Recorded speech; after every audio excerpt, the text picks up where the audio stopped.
Good morning, everybody, and welcome back to Muscle Monday. Today we're going to be talking about a muscle that you've all probably heard of, but maybe you're unfamiliar about where it is, what it does, so we're going to go through all of that today. So we're going to be talking about the psoas muscle.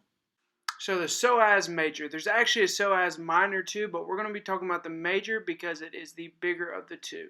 So psoas means low back and major means large, so it's the large muscle in the low back. The origin, or where this muscle starts, is the vertebral body of T12 through L5. So this is the actual bone of the vertebrae of T12 through L5, and the transverse processes of L1 through L5. So these are like the spiky things or the spines that come out of the side of the vertebrae of L1 through L5.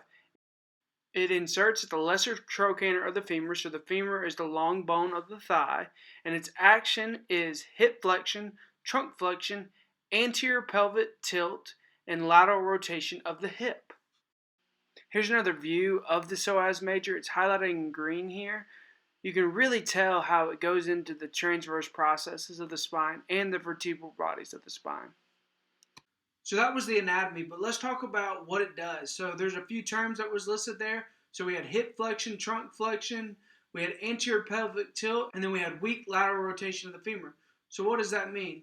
So hip flexion is when you bring your knee to your chest.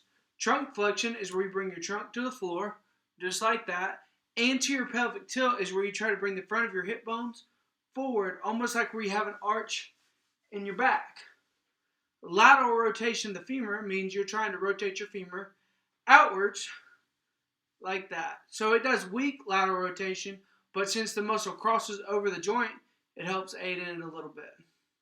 That's it for Muscle Monday, and I hope you learned something.